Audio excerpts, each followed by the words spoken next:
విచిత్రాల నిధి ఓ విధి విచిత్రాల నిధి వింత కథల సారథి ఆశ నిరాశల వారధి నిరంకుశ నిర్ణయాల నిర్దయవానిధి ఓ విధి విచిత్రాల నిధి ఓ విధి విచిత్రాల నిధి.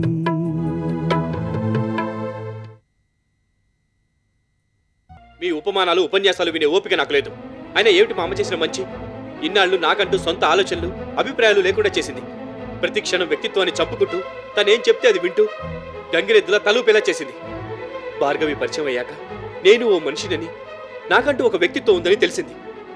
ఇన్నాళ్ళు ఏం పోగొట్టుకున్నానో అర్థమైంది. నిజానికి నన్ను తిరిగి మనిషిని చేసిన భార్గవికి నేనెంతో కృతజ్ఞతలు చెప్పుకోవాలి. అలాంటి మనిషిని పట్టుకొని అవమానించడం, నిజాయితీ అని నిలదీయడం దేనికి? అయినా కృతజ్ఞత అనే పదానికి అర్థం తెలిస్తే మీరు ఈ పని చేసుండేవారు కాదు. దీపక్, ఎస్, చావు బతుకుల మధ్య మీరు హాస్పిటల్లో ఉంటే మీ ఆరోగ్యం కాపాడడం కోసం నేనెంత రిస్క్ తీసుకున్నానో మర్చిపోయినట్టున్నారు. ఆ కృతజ్ఞతే మీకుంటే నా మనిషిని, నాకు కావాల్సిన మనిషిని పట్టుకొని అన్ని మాటలు అనేవారు కాదు, అంతగా బాధ పెట్టేవారు కాదు. నా మీద నీకు ఇంత చెడు అభిప్రాయం ఉందని నేను తెలుసుకోలేకపోయాను దీపక్. ఇంతవరకు లేదు, కానీ మీరే కలిగించేలా ప్రవర్తించారు. ఇప్పటికైనా ఈ విషయం తెలుసుకుని మీ హద్దుల్లో మీరుంటే మంచిది. మీ పెద్దరికాన్ని కాపాడుకోవడం అంతకన్నా మంచిది. మరోసారి ఇదే పొరపాటు జరిగితే పరిస్థితులు మరో రకంగా ఉంటాయి. మంచి మనిషికో మాటని ఇంతకన్నా ఎక్కువ చెప్పనవసరం లేదనుకుంటాను.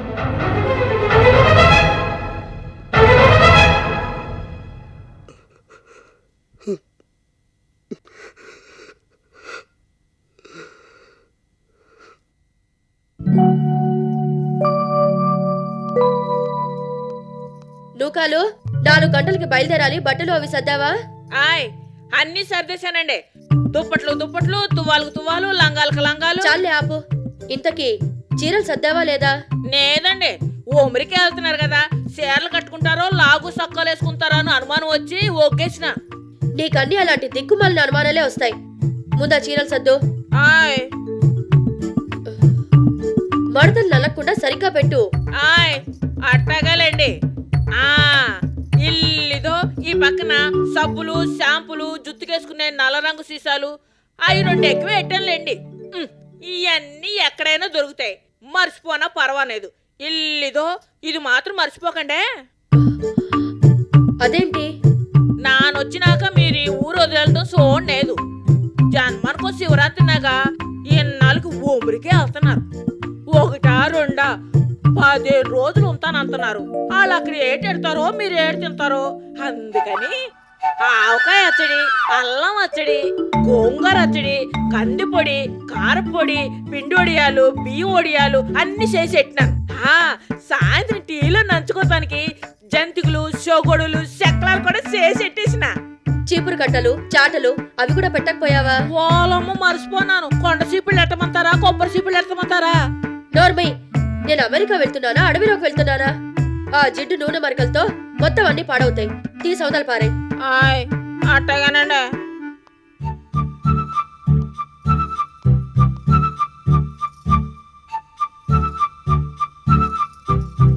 వినోద్ కూడా బెంగళూరు వెళ్తున్నాడు. ఆయ్ ఆయ్ కాదు, చెప్పింది జాగ్రత్తగా విను. ఇంట్లో ఎవరు లేరు కదా అని తిని పడుకోవడం కాదు. నేను వచ్చేసరికి ఇల్లు బూజు పట్టకుండా రోజుకొకసారైనా దులుపుతూ ఉండు. మాసిపోయిన దుప్పట్లు, కర్టెన్లు అన్ని ఉతుకు. అంతేనా, ఇంకేటన్నా ఉన్నాయా? వాచ్మెన్ తోటి, మాలితోటి సోది కబుర్లు చెప్తూ వాళ్ళ పని కూడా చెడగొట్టుకో. ఊపిరికే వెళ్తున్నా, మనసంతా నా మీద ఉంటది కావాలా. ఈ మాత్రం దానికి వెళ్తాం ఎందుకు? ఒక క్షణం కూడా ఎవ్వుల్ని సుఖంగా ఉండనియ్యు. ఏమిటా సనుగుడు? అబ్బాయి ఏటినేదండి, తమరు వచ్చేసరికి ఇల్లంతా తలతలా మెరిసిపోయేట్టు ఉంచుతాను అంతనా. ఎంతవరకు ఉంచుతావో వచ్చి చూస్తానుగా. ఆయ్ అట్టగానండి. ఉమ్మగారు, చిన్న మాట. ఏమిటి? ఎట్టగూ ఉమ్మరికి వెళ్తున్నారు కదా, ఒక పాలి డాలమ్మ గారు చూసిరండి. చూసి రావడమే కాదు, నువ్వు అడిగావని 2 బ్రాందీ సీసాలు కూడా తీసుకొస్తాను, సరేనా? మరోసారి ఆ డాలీ పేరెత్తావంటే అనకాపల్లి పంపించేస్తాను. జాగ్రత్త. కబుర్లాపి ముందా పంచుడు. అమెరికా కోడలు అని తెగ మురిసిపోనాది. ఆ పిల్ల బండెడు గడ్డెట్టేసరికి ఆ పేరు కాస్త సేదై అయినా ఏటినాము పుట్టుకతో వచ్చిన బుద్ధి పుడకలతో గాని పోదని నీ బుద్ధి ఎప్పుడు మారాను పొలమా.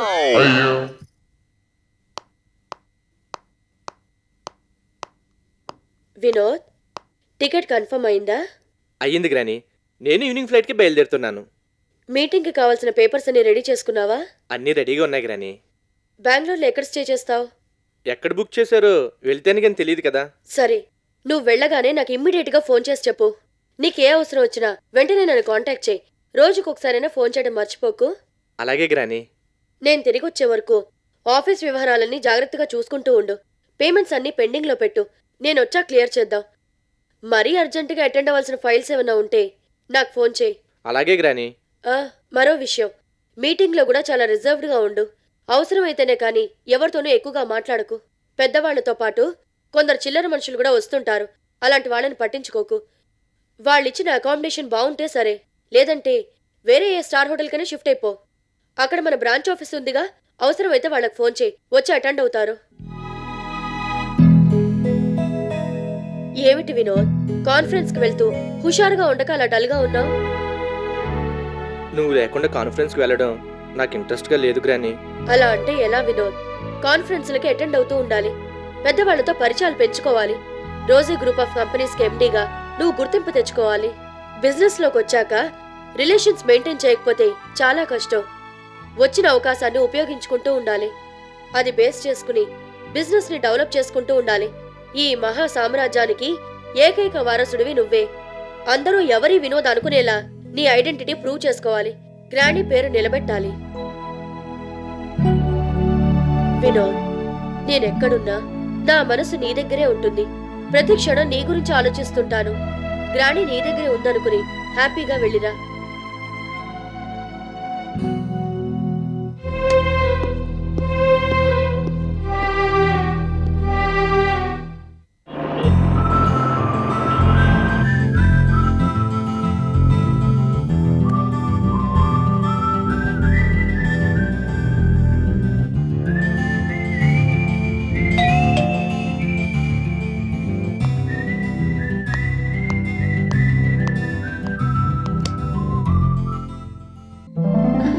మీరా ఎప్పుడొచ్చారు?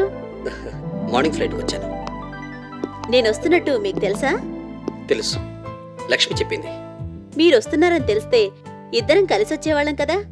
లాస్ట్ మూమెంట్ వరకు వస్తానో రానో అని టెన్షన్. అందుకే నీకు చెప్పలేకపోయానమ్మా. అమెరికా నుంచి మా జనరల్ మేనేజర్ వస్తున్నట్టు ఈమెయిల్ వచ్చింది. కాన్ఫరెన్స్ మిస్ అవుతానేమో అని అనుకున్నాను. తీరా నిన్న సాయంత్రం జీఎం ప్రోగ్రాం క్యాన్సిల్ అయింది. అందుకని మార్నింగ్ ఫ్లైట్కి వచ్చేసాను. మంచి పని చేశారు. ఇక్కడ నాకంతా కొత్త, తెలిసిన వాళ్ళెవ్వరూ లేరు. ఏం చేయాలా అని ఆలోచిస్తున్నాను. మీరొచ్చేశారు కదా, ఇక నో ప్రాబ్లం. ఈ 2 రోజులు నాకు మంచి కంపెనీ దొరికినట్టే. దీపక్ ఎలాగూ రావడం తెలుసు. మీ అమ్మమ్మ ఎందుకు రాలేదు? ఆరోగ్యం బాగోలేకపోయినా ఎలాగో ఓపిక చేసుకుని వచ్చేది.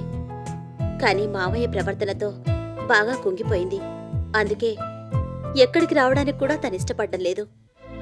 నిజమే, జీవితంలోనూ బిజినెస్లోనూ ఎన్నో ఆటుపోట్లు తట్టుకుని ధైర్యంగా నిలబడింది.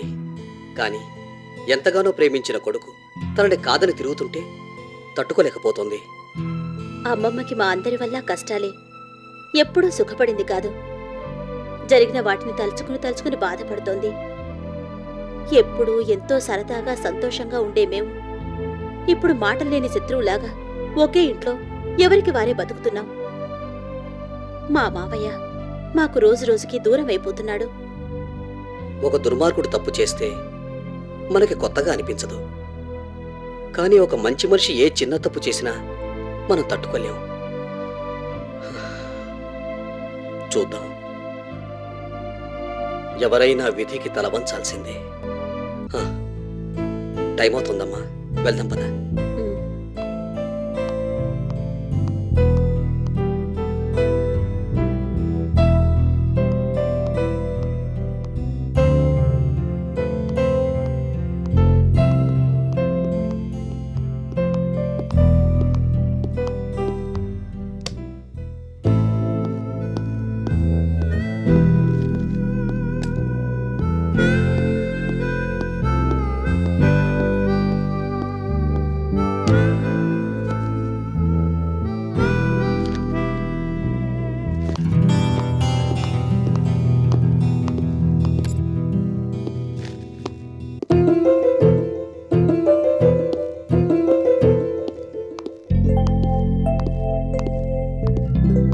వినోద్, నువ్వెప్పుడొచ్చావు బాబు?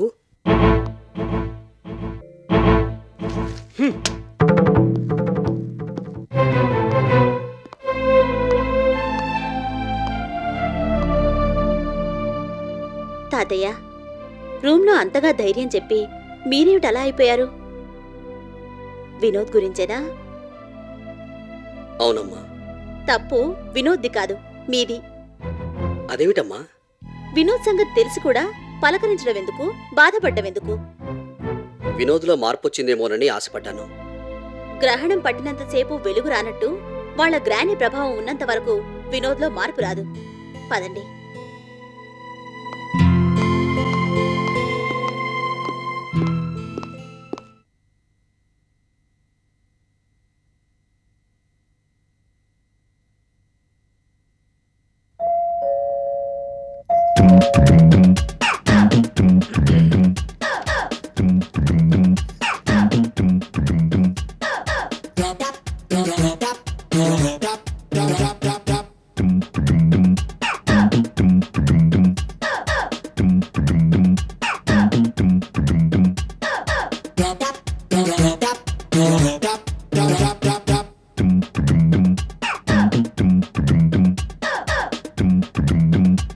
ఏంటది? పాలండి. పాలు తేవడానికి ఒక టైము పాడంతునేదా? చీకటితో తెమ్మని నీకెన్నిసార్లు చెప్పాలి? ఒప్పుడు పడితే అప్పుడు రావడానికి ఇదేమని నీ అత్తగారిలు అనుకుంటున్నావా? ఏటివి? పాలా? పాలల్లో నీళ్ళు కలిపావా?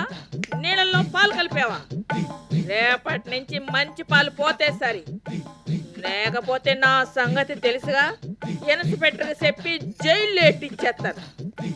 పెద్ద పెద్ద వ్యాపారాలు చేసుకున్న వాళ్ళు నాతో గొడవెట్టుకుని మట్టి కొట్టుకుపోయారు. అలాంటిది నువ్వెంత, నీ బతుకెంత? మరోసారి పాలల్లో తేడా వచ్చిందంటే నీ అంతు సోత.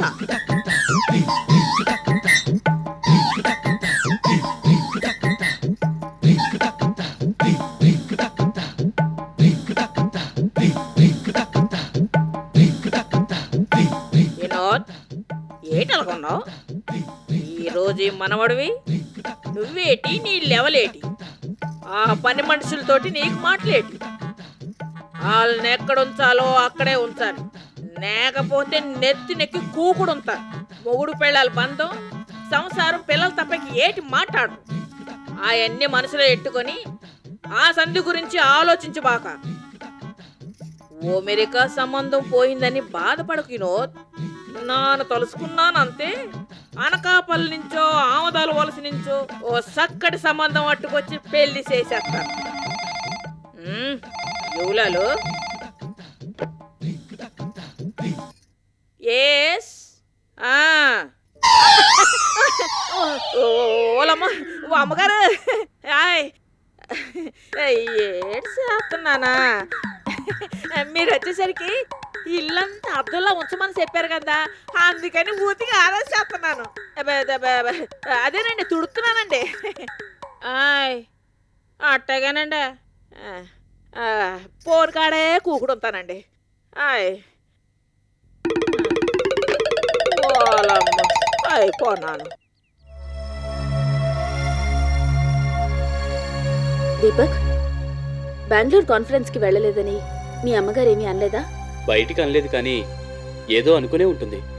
మీరు వెళ్ళినందుకు పాపం ఆవిడ చాలా బాధపడి ఉంటారు. నిజమే భార్గవి, కానీ అమ్మ బాధపడుతుందని కాన్ఫరెన్స్కి వెళ్ళలేనుగా. వెళ్ళొస్తే కాస్త చేంజ్ ఉండేది కదా. ఏమో భార్గవి, నాకు మాత్రం నిన్ను వదిలి ఎక్కడికి వెళ్ళాలనిపించడం లేదు. నన్ను కూడా తీసుకెళ్తే పోయేదిగా. ఆ ఆలోచన కూడా వచ్చింది భార్గవి, కానీ తిరిగి వచ్చాక అదో పెద్ద ఇష్యూ చేసి మా వాళ్ళు నిన్నేమైనా అంటారేమోనని భయపడి మానేశాను. ఏదో సరదా కన్నాను గాని నేనెందుకులేండి. మీరు బెంగళూరు వెళ్లాల్సింది కాన్ఫరెన్స్కి గాని నాతో హనీమూన్కి కాదుగా. అందుకే భార్గవి, ఇక నుంచి అఫీషియల్గా మన ఇద్దరం కలిసి వెళ్ళేలా నీ స్టేటస్ పెంచేస్తాను. బంగ్లా, కారు, ఫోను ఒకటేమిటి, అన్ని విధాలా నువ్వు నాతో ఈక్వల్గా ఉండేలా చేస్తాను. నీ కట్టు, బొట్టు, హోదా, టోటల్గా నీ లైఫ్ స్టైలే మారిపోయేలా చేస్తాను. ఎందుకండి లేనిపోయిన ఆశలు కల్పిస్తారు? ఏదో నన్ను ఇలా బతకనివ్వండి. మీకు నిజంగానే ఇవన్నీ చేయాలని ఉండొచ్చు, కానీ దేవుడు వరమిచ్చినా పూజారి వరమివ్వడని, మీ అమ్మగారి మాట కాదని మీరేమీ చేయలేరు కదా. చేస్తాను భార్గవి. మా అమ్మ కాదన్నా చేస్తాను. ఆఫీసులో నువ్వు చిన్న ఎంప్లాయీవనే కదా. అందరూ నిన్ను చిన్న చూపు చూస్తున్నారు, ఎదురు తిరిగి మాట్లాడుతున్నారు. చలసాని లాంటి వాళ్ళు ఇంటికొచ్చి మరి సలహాలు ఇస్తున్నారు. రేపటి నుంచి నిన్ను కలవాలంటే అపాయింట్మెంట్ తీసుకునేలా ఆఫీసులో నీ హోదా పెంచేస్తాను. ఆఫీసులో నా తర్వాత నువ్వే సుపీరియర్వి. ఎవరికేం కావాలన్నా నిన్ను అడగాల్సిందే, నువ్వు చెప్పినట్టు వినాల్సిందే, నువ్వు చెప్పింది చేయాల్సిందే. ఆవేశంలో తీసుకున్న నిర్ణయం ఎంతసేపు ఉంటుందిలేండి. ఏదైతేనే మాటలోనైనా నన్ను ఆఫీస్కి బాస్ని చేశారు, అది చాలు. రేపటి నుంచి మళ్ళీ నా ఫోన్లు, ఫైళ్ళు, లంచ్ బాక్స్, అందరూ అనే మాటలు అన్నీ మామూలే. భార్గవి, నేను ఈ నిర్ణయం ఆవేశంతో తీసుకోలేదు, బాగా ఆలోచించే తీసుకున్నాను. నువ్వే చూస్తావుగా.